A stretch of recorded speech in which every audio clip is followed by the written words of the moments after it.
to be Spirit that started our services, and now it's the streaming team that starts our services. So good morning and welcome to Unity of Palmyra, where centered in love, we embrace a positive path for spiritual living. We are an open and affirming congregation. We love you exactly as you are in all of your magnificent glory, and we're absolutely delighted that you're here this morning. If this is your first time in our sanctuary or watching us online, welcome. We're so happy you're here. If you're in the building, we have a welcome packet for you, and if you're watching us online for the first time and you have any questions at all, please do not hesitate to reach out. We would love to have a conversation with you. So let's center ourselves in prayer. Just take a moment to become present, to ground ourselves in whatever space we are in, whether you are here safely masked in the sanctuary with us or at home. We are so glad that you have set this time apart this morning. Time to come apart for a while to remember the truth of who we are.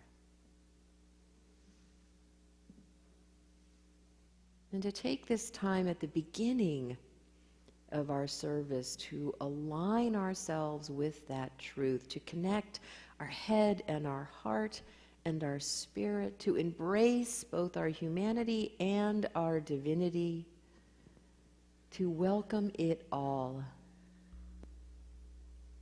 to love it all.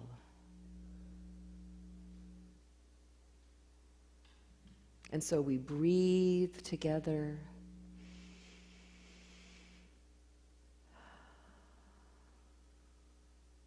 We come together in body and in spirit.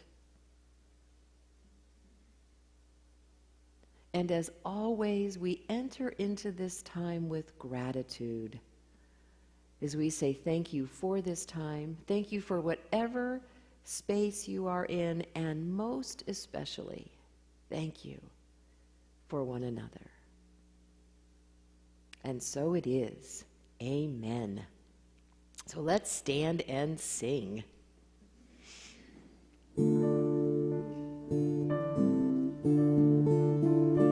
We are one in the Spirit, we are one in our hearts. We are one in the Spirit, we are one in our hearts. We celebrate the harmony our unity imparts, and they'll know who we are by our love, by our love. They will know who we are by our love. We will work with each other, we will work side by side. We will work with each other, we will work side by side. And we'll guard each one's dignity and honor each one's pride. And they'll know who we are by our love, by our love. They will know who we are by our love. We will walk with each other, we will walk hand in hand.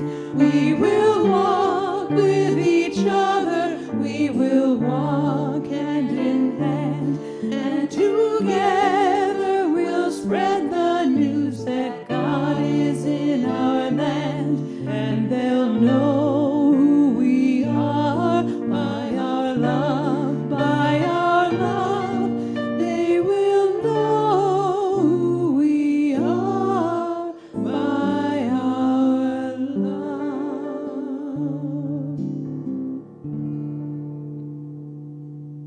Oh, that was beautiful.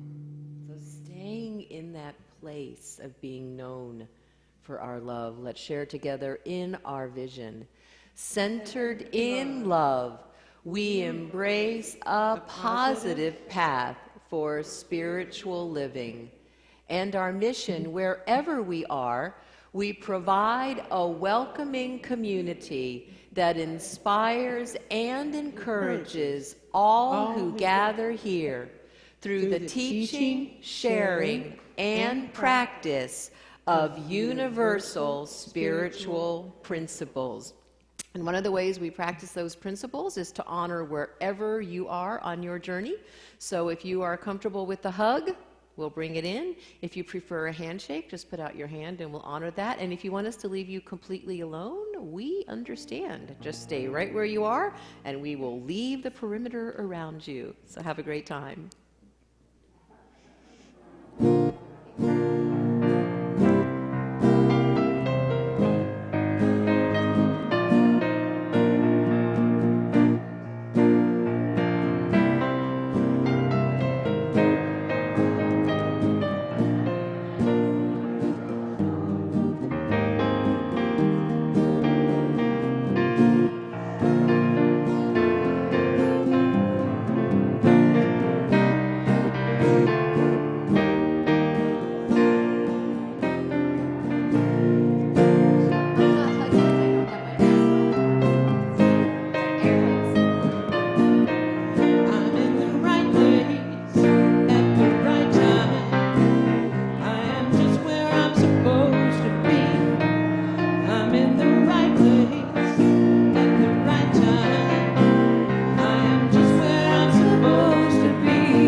Our prayer chaplains today are Lisa Bechtel, who is in the sanctuary holding space for us, and Leslie Burris, who is holding space for us from home. And Lisa will be available after the service over here at the side to support you with one-on-one prayer if you are in need of that. Sign-ups for the Daily Word and Fellowship have moved downstairs. Name tag sign-up are still upstairs. We do still have fellowship available for the 24th and 31st of October. And I believe Donna Spittler is providing fellowship for us today. So if you're interested in bringing food, if you feed them, they will come on the 24th or 31st. Please feel free to do that. And just remember that next Sunday is our annual meeting immediately following the service. That takes the place of our hug meeting. The council is providing lunch for you on that day, and we will also be welcoming some new members, which is very exciting. Speaking of new members and the annual meeting, today is the deadline for returning your membership renewal form. So whether you want to renew or not, please fill out that form and sign on the appropriate line and drop it off in the basket on the information table in the Rose Room. In order to vote or to participate in a vote at the annual meeting, you have to renew your membership. You do not have to be a member to come to the annual meeting and enjoy having lunch with us. And to participate in conversation at the annual meeting, please feel free. It's just that when we do call for a vote, you have to be renewed. I am going to be starting a class. I don't normally teach around the holidays. However, I'm excited about a book that I'm reading called The First Christmas by Marcus Borg and John Dominic Crossan. And for those of you who participated in the other Borg classes that I've taught, Meeting Jesus again for the first time and Reading the Bible again for the first time, you know how incredibly rich his work is. So The First Christmas is all about understanding where the Christmas story came from, which in and of itself is fascinating, and why there are two completely different Christmas stories. Yes, there are two completely different Christmas stories. Kind of like there are two completely different creation stories in Genesis, because each of the writers had a specific agenda, as writers do. So this class is going to be exploring the Christmas stories from a whole new perspective and from a more scholarly and understanding the context of why and how they were written. So it's going to be juicy. So if you're interested in that, there's 2 sign-ups for that, one up here and one downstairs, so do sign up for that. And next Sunday is our sign-up for t-shirts and sweatshirts deadline. If you have any questions, Joanne, raise your hand, and wait, there's Joanne Yately. We do have enough to place the order, but we want to give everybody one more week, actually this week and next week, to sign up if you would like a t-shirt or a sweatshirt. They're very high quality, they're really nice products, and they're really fun. It's fun to wear them when we go out and do stuff in the community, and as I shared at one of our hug meetings, people have asked me at airports about what does it mean to embrace a positive path for spiritual living, as if it's a completely foreign concept to most of the population. So anyway, it's fun, and we would love for you to get one. And I think that's it for me. Holly, would you like to come read the daily word? It's right over there.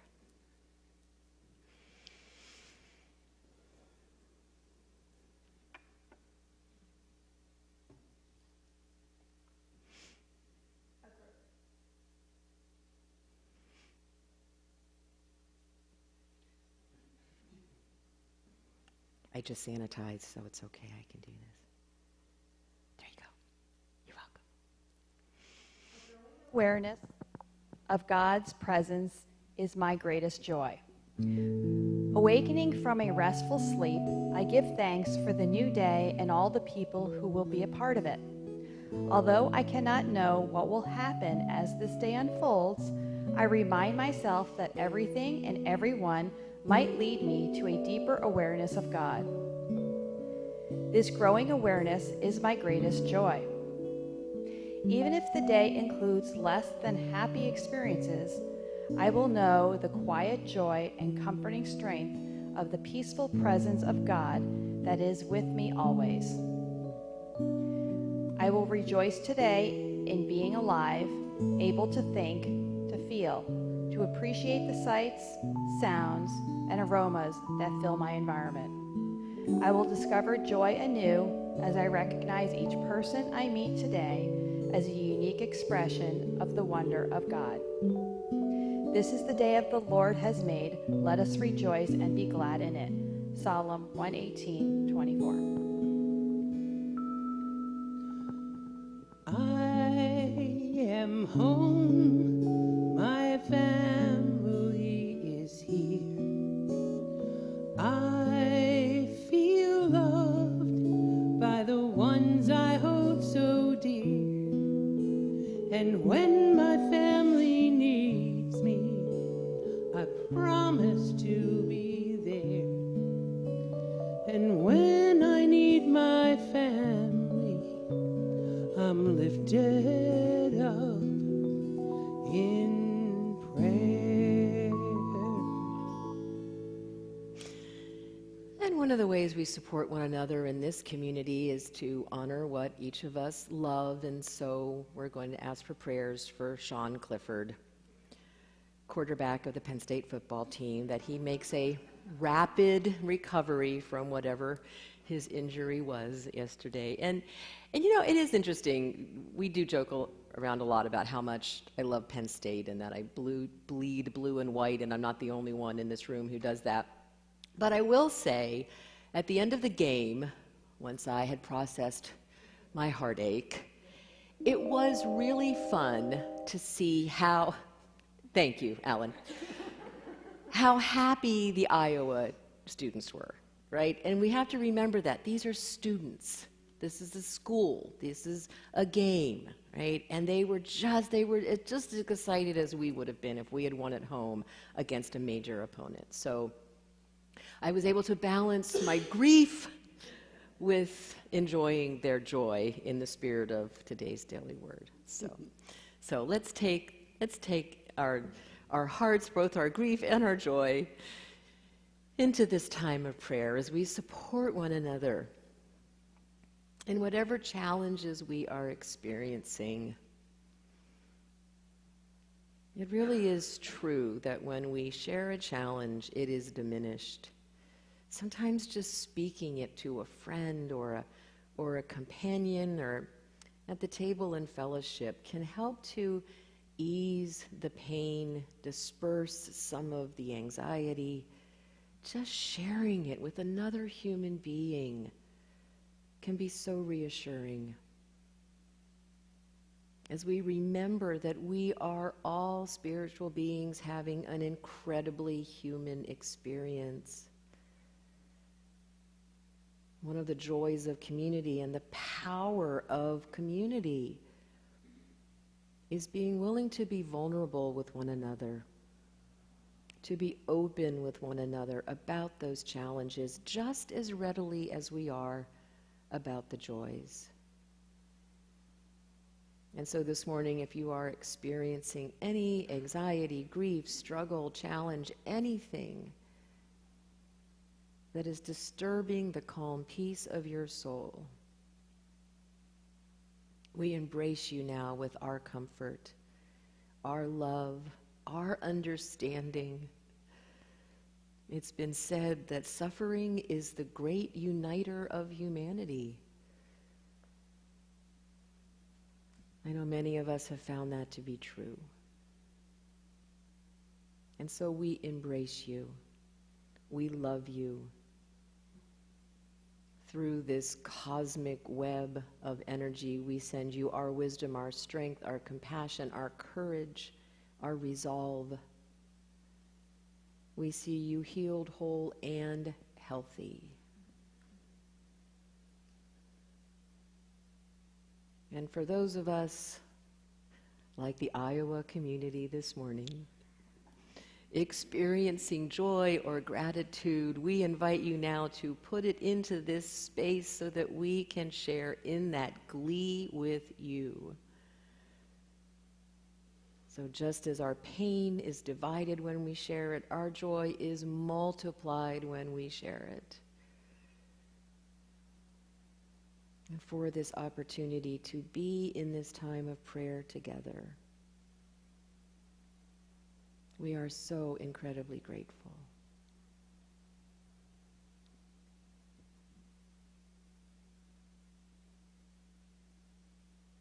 And so it is. Namaste.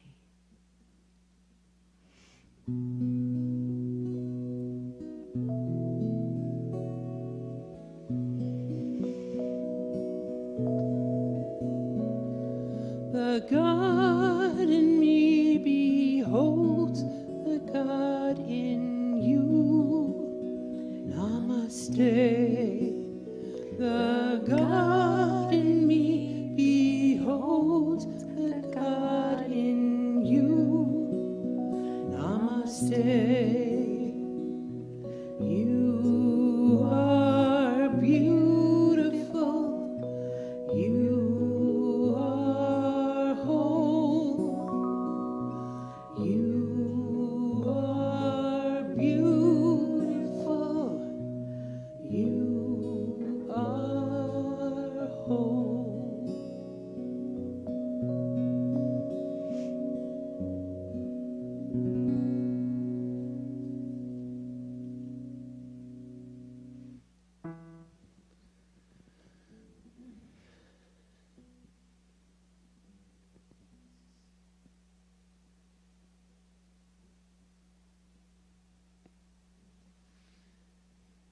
This song talks about a lesson that I have worked very hard to learn and probably will continue the rest of my life.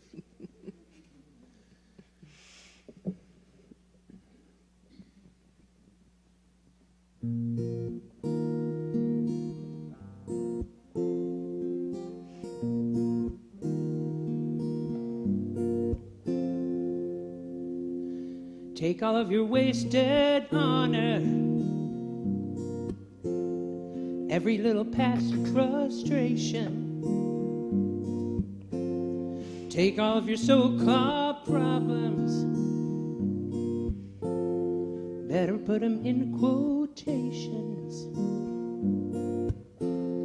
Say what you need to say, say what you need to say, say what you need to say, say what you need to say, say what you need to say, say what you need to say, say what you need to say, say what you need to say.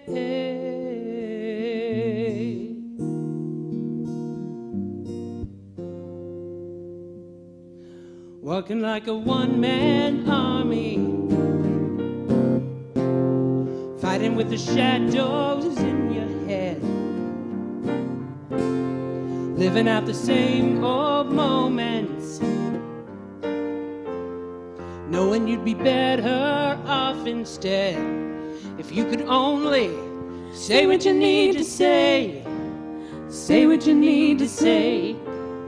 Say what you need to say.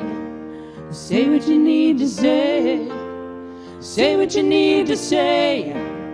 Say what you need to say. Say what you need to say. Say what you need to say. Have no fear for giving in. Have no fear for giving over. You've got to know that in the end, it's better to say too much than to never say what you need to say again.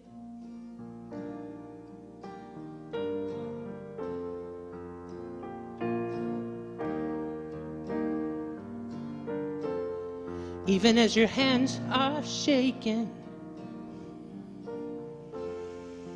and your faith is broken, even as the eyes are closing, do it with a heart wide open, wide. Say what you need to say. Say what you need to say. Say what you need to say. Say what you need to say. Say what you need to say. Say what you need to say. Say what you need to say. Say what you need to. Say what you need to. Say what you need to say. Say what you need to say. Say what you need to say. Say what you need to say. Say what you need to say. Say what you need to say. Say what you need to say. Say what you need to say.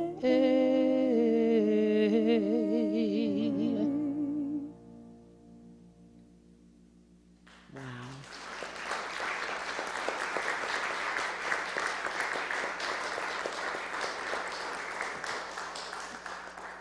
That was awesome. Do you want to give us a quick Jody update? I will be glad to. Jody she's doing better. She never actually ran a fever, even though she was positive. So we're kind of struggling with when do we start socializing again. But on paper, she's good. So she should be back next week. Yay! And prayers are still welcome. She's getting out and riding her e-bike. So if she gets out there and can't get back, she can turn it on full assist till it gets her home. Just get her home. I love it. Yeah. That's awesome. Thank you. for Thank you. And thank goodness she was vaccinated. I know when Amen we to talked, that. she said amen to that. Yeah. Yeah. And thank goodness I didn't have COVID. Thank goodness. Selfishly, Yeah. You know, it is funny these days. We get a cold and all of a sudden, we're just like, and sometimes it's just a cold like I had last week. So, all right. So welcome back to our fall series. This is week 4 already. When I was doing the study guide, I thought, how can it be week 4 already? We're already planning Christmas, right? Yeah. I will say usually we start planning Christmas like back in August, but it's been that kind of a year. So week 4. So this week we're going to finish looking at and wrapping up the second question, which is, what do I love? So I found this great quote by Dr. Jean Shinoda Bolin that I think really sums up last week when she said, when you recover or discover, I thought that was interesting, recover or discover something that nourishes your soul and brings joy, care enough about yourself to make room for it in your life. Isn't that a lovely, one-sentence summary of last week, right? What we love, we need to prioritize in our lives. So this week we're going to wrap up this question, and it was interesting because the subtopics that we're looking at this week are love and language, love and sadness, and love in community with others. And I thought, wow, those three go together so beautifully, right? So here's what I mean by that. When I first saw love and language, did anybody else instantly think of Gary Chapman's book, The 5 Love Languages? Right? I thought, oh, I wonder if this is going to be like, you know, how we give or receive love. But it's different. It wasn't that. What Muller is observing is that what we love creates a language through which we express ourselves. Now, this was one of those sections I had to read a couple of times because at first I wasn't clear about that, and I hope I'm interpreting it even correctly now. But what he says is, each of us has a language that expresses most thoroughly our relationship with our life and with the hidden things in this world. What we love becomes our language. The things we love hold our experience of grace. They give voice to our heart and spirit. They provide tangible shapes for those things that deep inside of us are formless. And I thought, wow, that's the essence of language, isn't it? Finding the words to express our thoughts, our feelings, our experiences. That's the power of language. So then he goes on to say, any language, whether it be spiritual, emotional, artistic, or political, forms a paradigm that shows us where to look. In other words, that's back to like those filters, you know, that our opinions and beliefs create. That determines what we look for, teaches us what to listen for, helps us to decide what is most important. Our language affects our orientation, our alliances, and our assumptions. I thought that was particularly interesting. It directs all of our senses to watch especially carefully for those things that our language holds dear. And this is building on last week. What we love determines what we pay attention to. So he's kind of fine-tuning that this week with the language. So what I was getting out of this, and this is going to be part of your discussion in your small group this week, is a doctor will speak the language that a doctor would speak, right? They will speak the language of healing and of tests and of diagnoses. An artist will speak the language of color and texture and light, and an author will speak the language of language, right, from the Department of Redundancy Department. An educator will speak the language of curiosity and learning. A therapist will speak the language of emotional and spiritual intelligence. So how we speak, the words we speak, even the tone in which we speak, points to what we love. It points to what we value. So we have our own language in unity. You all notice that? We even have a word for it. We hyphenate it. It's called unity speak. Anybody else ever hear of unity speak? Right?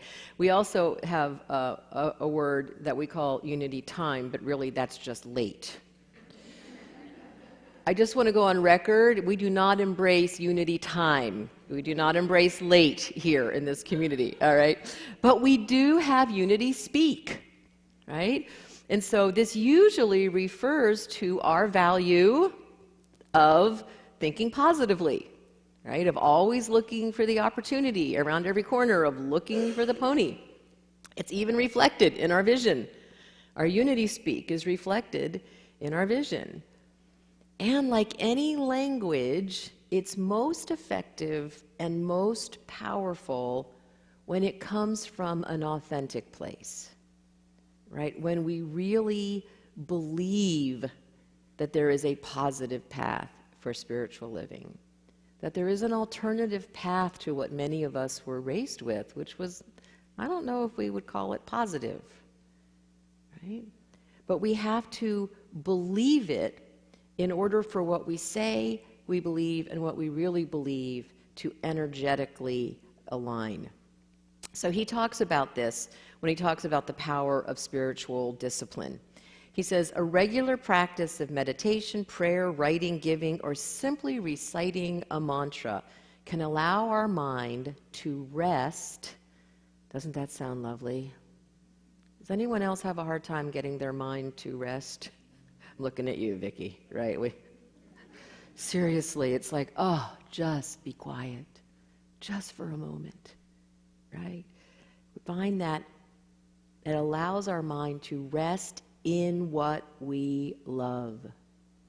A good practice will naturally flow from what we love, so it doesn't become a chore or a guilty obligation, but rather is an act of great joy and love. So it's really important, and we talk about this a lot here, that you embrace a practice or a discipline that flows from you. So if you love meditating, meditate. If you love walking, if walking is a spiritual practice, walk. If folding the laundry is a spiritual practice, if fluffing the pillows, if journaling, if writing a song, if singing, whatever flows from you is your practice. It's your language. It's so important that we honor that and that we don't try to be spiritual like other people are spiritual, right? That's also kind of a thing we tend to do in unity. And it's like, no, one of our values is accepting, and one of the things we're accepting of is that everybody's practice looks different, and it's based on what you love. So there's power in recognizing that what we love will determine our language. And this goes back to something I just alluded to. When we're willing to observe our language, I used to tease my friend Anne Marie because I used to call her the word police, right? You know, because I'd say, oh man, that dessert was to die for. She'd say, no, it was to live for.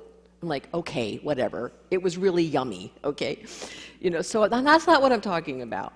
I'm talking about observing if there is a disconnect, energetically a disconnect, between what we're saying and what we say we believe and what we really love. So just to be willing to practice being in that place of witness. If I'm saying this thing, is my energy aligned with this thing? Is my behavior aligned with this thing? Are my thoughts aligned with this thing? It's an exercise in restoring or discovering coherence, right? Is what I'm saying in alignment with what I truly love. So if we say we love someone or something, but our actions speak differently, we don't judge that. We observe it. That's a practice. We observe it. And then we have the opportunity to bring our language in alignment with what we truly love. It's a very powerful practice, just to, observe yourself. I remember one time, I'm going to tell a story on myself here. This was years and years and years ago. I think it was when I was at Unity of Lehigh Valley. And I think it was during one of our hug meetings, I made a sarcastic comment. And it was just, just like it had that little bit of an edge to it, and it was right on the brink of snarky, right? And everybody laughed because it was funny. I can be funny, okay? But after the meeting, I remember we were driving home, and I said, wow, I feel really yucky about that. And Ken said, well, how do you, people laughed. It's like, yeah, but you know what? That's just not me. I don't really embrace snarky, right? But it got me to laugh. You know how sometimes we do that? And so the next Sunday, during announcements, I got up and I apologized. Because it was really important that my language reflect who I am. And even though it was funny and it got a laugh, I wasn't proud of it, right? So that's what I'm saying, that this is noticing our language, and does our language really reflect who we are and what we love? It's a really powerful practice. And it's actually reminiscent of mindful speech. If you've ever studied any of Buddhism and the Eightfold Path, it's really what mindful speech is about. It's not about being the word police, right? It's about integrity. Is my language in alignment? So that brings us to love in community with others, which is one of my very favorite topics, by the way. So this is what Muller says: being in community with others is an inescapable part of a full and meaningful life. Gathering to observe ritual, ceremony, parade, pilgrimage, festival, these are the ways we remember the rhythm of things, the triumph of the spirit, the cycle of birth and death, the deepening of a life together. So since he mentioned ritual, I'm going to put a plug in for Helene's winter solstice celebration, which we're doing for the first time this year. Put it on your calendars. Tuesday, December 21st, in the Rose Room, we're going to have a winter solstice celebration. Told you we were already planning Christmas. All right, back to Muller. We live in our body, and we live in the presence of bodies of others. Isn't that an interesting way of saying that? We live in the presence. You are now in the presence of bodies of others. We cannot have a spiritual life that is completely separate from our corporeal selves. We need to see one another, to touch and be touched, to exchange some gifts, some energy, some knowing that can be transmitted only in the physical body from one to another. It is tangible yet mystical, physical yet immeasurable and invisible. Again, this is the muck and the grace that I love talking about, of being in spiritual community. So in Unity, we really like to focus on the grace because it's positive, right? But the muck is a really important and indispensable part of being in community together. So this teaching reminds me of when I was on the staff, on the faculty of One Spirit Interfaith Seminary in New York City. The first weekend that the new class would get together, as everybody was there and everybody was all excited, and this is going to be so great, and we're going to be all so spiritual together. And Diane Burke, the executive director and spiritual leader of the seminary, she said, the next 2 years are going to be an interesting experience for you. She said, the metaphor that we use on the faculty and the staff is to say that you're all rough gems, and this program is going to throw you all into that gem tumbler, right? If you've ever seen a gem tumbler, and you're going to tumble together, and you're going to come out the other side, and you're going to be beautiful. You're going to be polished and faceted. And she said, but the only way that you come out looking all shiny and sparkly is by the friction that is created in the tumbler. Right? Think about it. The only thing that's in there that makes you shiny and sparkly is rubbing up against each other, literally, in that tumbler.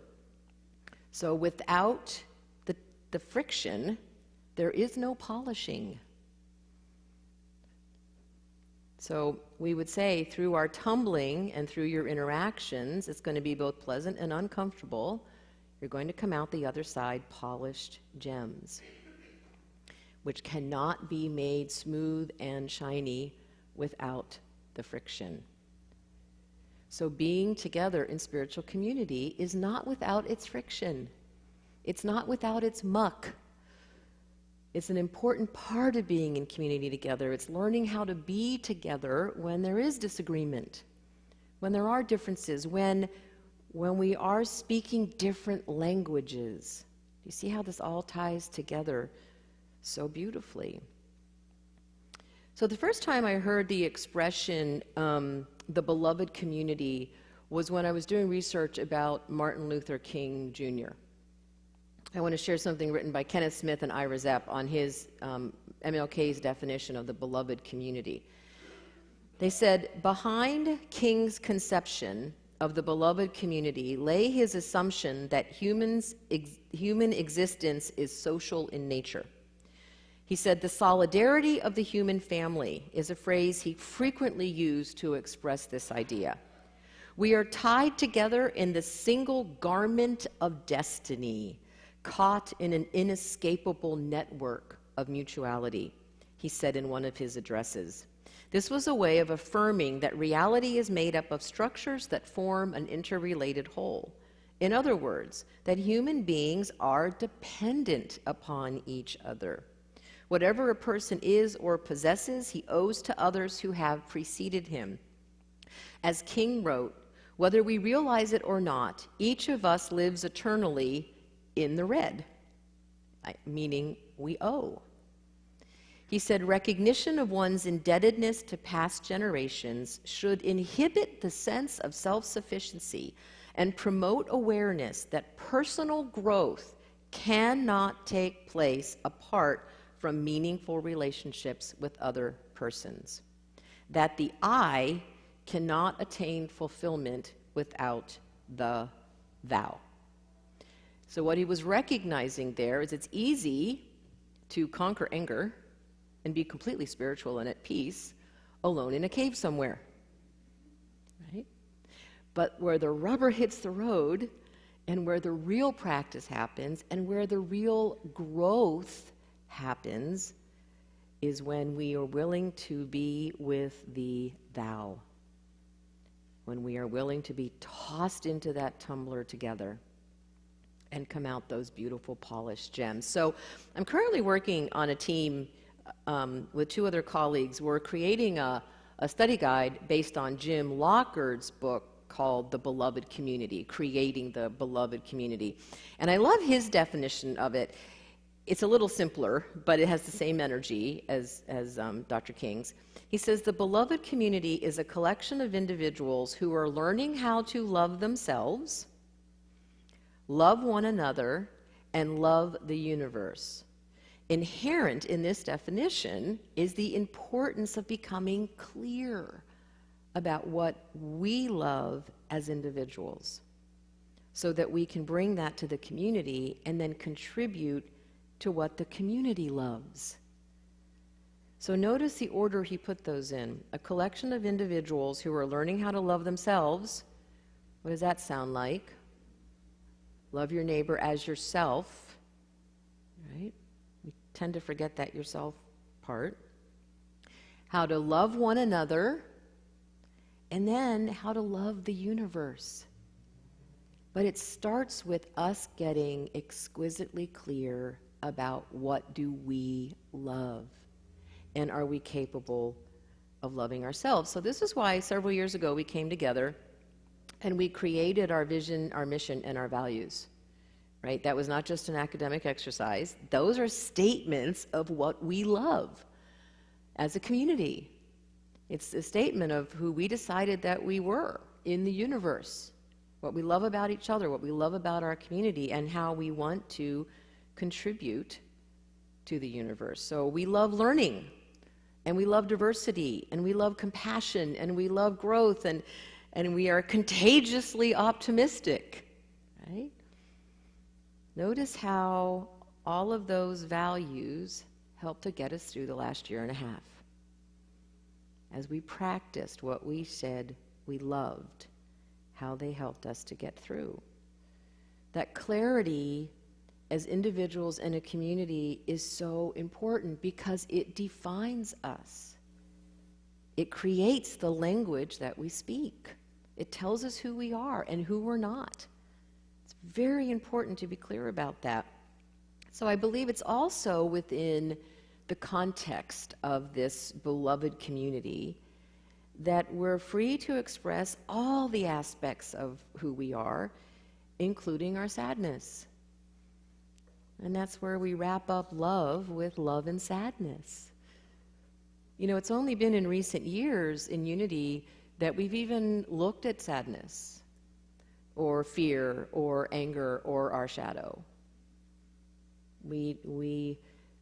As we've observed in the past, spiritual bypassing has been rampant in New Thought, not just Unity, but religious science and Christian Science and all of those. If we can just, think happy thoughts, happy things will happen. Well, thinking happy thoughts will determine how we see what happens, but it doesn't negate that we're physical beings in physical bodies having physical experiences. And as Muller so beautifully and poignantly observe sadness is an inevitable aspect of love. And how can it not be? He says, when we love deeply, at times an inexplicable sadness arises within our love. It seems bittersweet. Why should we feel love and sadness at the same time? We incorrectly believe that a life well lived will be always and continuously saturated with love. We think that the reward of all of our spiritual practice, the correct alignment of our heart and spirit, will mean the elimination of all sadness. But the opposite is often true. As we open our hearts, as we attend to what is beautiful and necessary in our lives and the lives of those we love, we begin to feel more intimately the tender sorrows that fill any human life. The love that opens our heart will also open whatever sadness we have carried for a lifetime. So it is with love and sadness, love and loss. They are simply fertile human feelings that sometimes arrive simultaneously in the tender moments of our lives. So this reminded me of my friend Maria Nemeth's definition of vulnerable. Some of you are familiar with it, where she says, to be vulnerable is to allow the winds of life to blow freely across your soul. Muller wraps this up and he says, sometimes our losses open our eyes to what we truly cherish, where before we may have felt confused or ambivalent. A moment of grief can galvanize our awareness of what is precious and valuable. I think that we can all agree that the last 2 years have galvanized our awareness of what is precious and valuable. I know for many of us, this time has really clarified what we truly love. And I think that we can count this community as something that we cherish.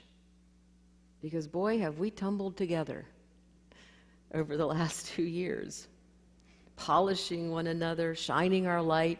Here's the neat thing about the whole gem metaphor and the polishing and getting all shiny, is it doesn't just enable us to shine our light, but we reflect one another's lights.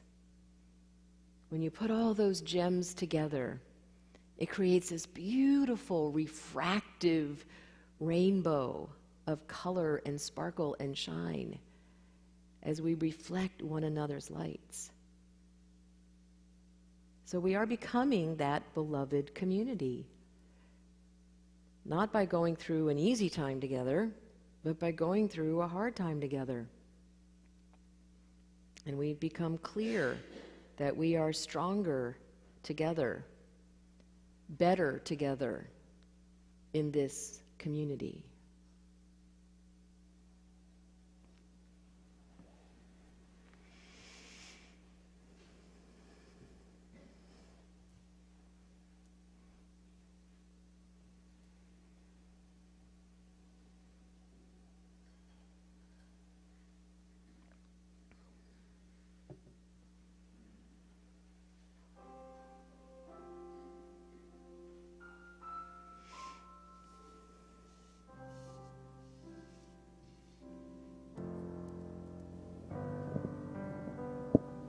I've heard it said that people come into our lives for a reason, bringing something we must learn, and we are led to those who help us most to grow if we let them, and we help them in return. Well, I don't know if I believe that's true, but I know I'm who I am today because I knew you. Like a comet pulled from orbit as it passes the sun, like a stream that meets a boulder halfway through the wood. Who can say if I've been changed for the better? But because I knew you, I have been changed for good.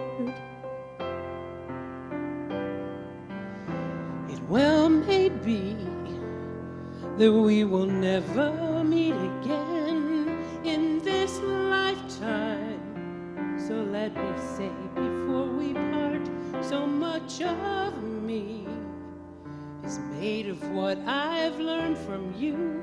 You'll be with me like a handprint on my heart. And now whatever way our story ends, I know you have rewritten mine by being my friend. Like a ship blown from its moorings by the wind off the sea, like a sea dropped by a skybird in a distant wood. Who can say if I've been changed for the better? But because I knew you, because I knew you, I have been changed for good. and just to clear the air, I ask forgiveness for the things I've done you blame me for. But then I guess we know there's blame to share, And none of it seems to matter anymore. Like a comet pulled like a from ship orbit blown from as its it passes mooring the by a sun. wind off the sea, Like a stream that like meets a sea boulder drop by a halfway bird through in the wood. Who can say if I've been changed for the better? I do believe I have been changed for the better. And because I knew you, Because I knew you, because I knew you, I have been changed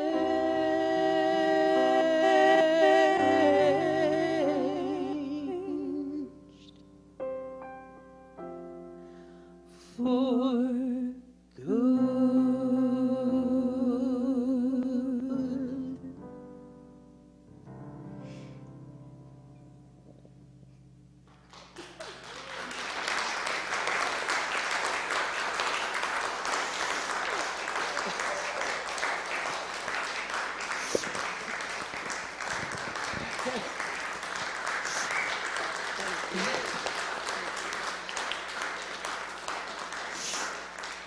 There's just no way I can lead anything after that, so happy meditation.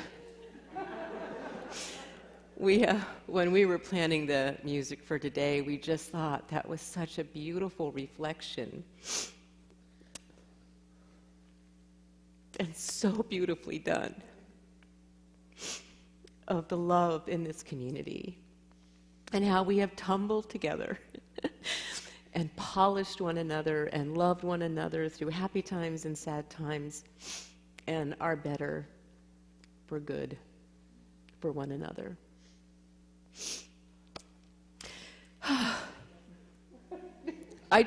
Seriously, I just shouldn't even have put makeup on this morning because I knew you were going to sing that, and I knew this was going to happen. And then Linda started crying when they were rehearsing, and we're just all over it. Anyway, so thank you. This is the time of our service where we get to say thank you for your incredibly generous giving, for your support of this community, for your support of not just these relationships and the joy and the love that we share within this sanctuary, but out in the world and the good that we do in the world. I hope you all pay attention to where we tithe. We're very conscious of where we send our tithe every month, and really support so many communities with your gifts coming in and going back out into the world as an expression of what you love and of what we love and of what we stand for. So thank you. Are you collected enough now to do that? Did I give you enough time there to, okay. I could not look at you because I would have been bursting into tears. Yeah, like when I get choked up, I get literally choked up and no sound comes out.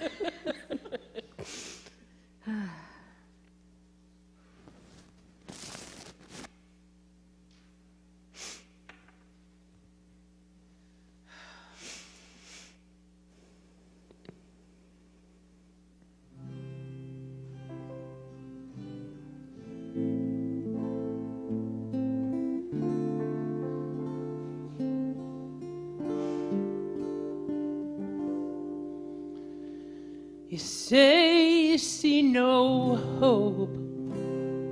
You say you see no reason we should dream that the world would ever change.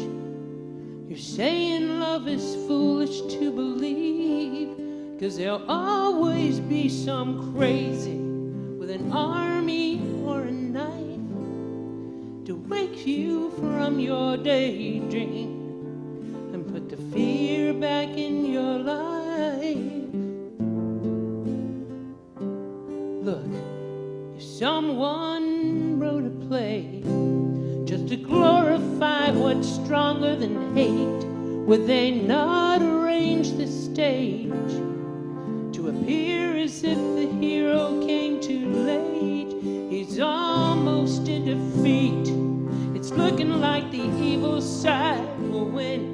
So at the edge of every sea, from the moment that the whole thing begins, it is love who makes the mortar, and it's love who stacked these stones, and it's love who made the stage here, although it looks like we're alone.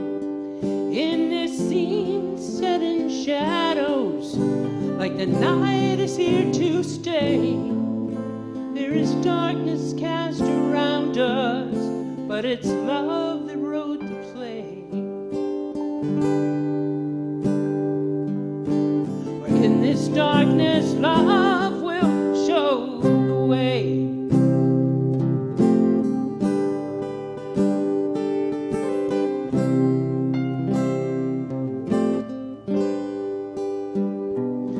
And now the stage is set. You feel your own heart beating in your chest. This life's not over yet. So we get up on our feet and do our best. We play against the fear. We play against the reasons not to try. We play against the tears burning in the happy angel's eyes. For it's love who makes the mortar, and it's love who stacks these stones, and it's love who made the stage here, although it looks like we're alone. In this scene set in shadows, like the night is here to stay. There is darkness all around us, but it's love who wrote the play. For in this darkness, love will show the way. Show the way. Oh, oh. Show the way.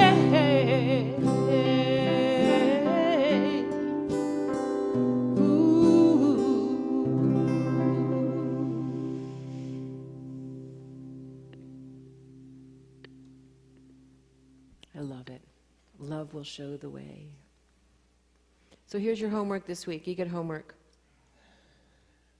I want you to think on these two things this week. Where in your life has love shown the way? Right? And I want you to think of a person that because you have known them, you have been changed for good. And those two assignments may connect at some point. But think of a time in your life where love has shown the way. And who have you known that has changed you at depth for good? Good with that? All right. Let's stand and share in our unity blessing.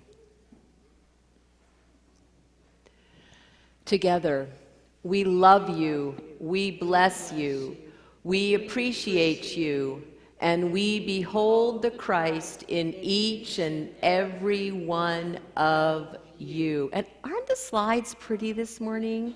Aren't they beautiful? Hey, Jackie, watching the streaming, good job. The slides are beautiful today. All right, let's sing the peace song.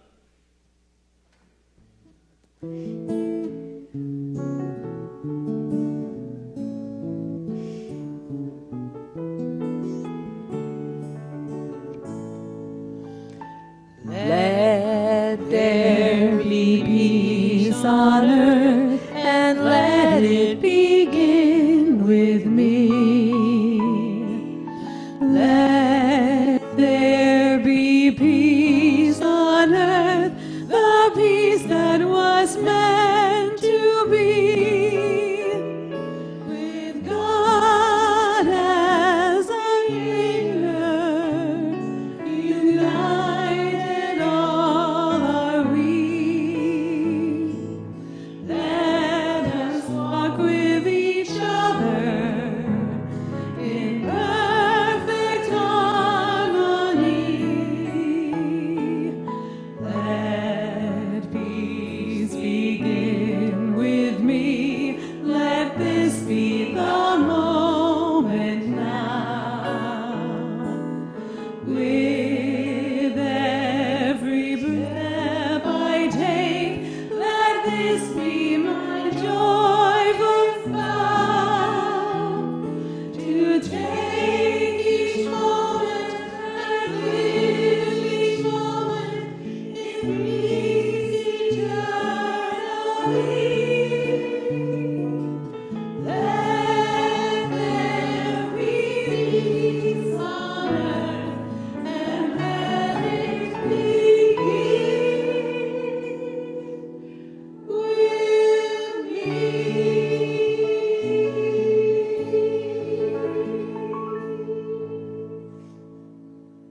The light of God surrounds us. The love of God enfolds us. The power of God protects us. The presence of God watches over us. Wherever we are, God is. And wherever God is, all is well.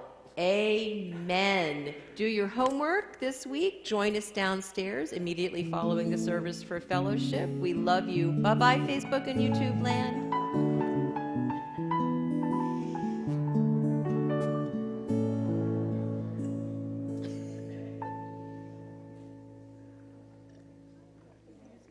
And Janie, Laura, and Alan, magnificent music today. Thank you. Absolutely magnificent.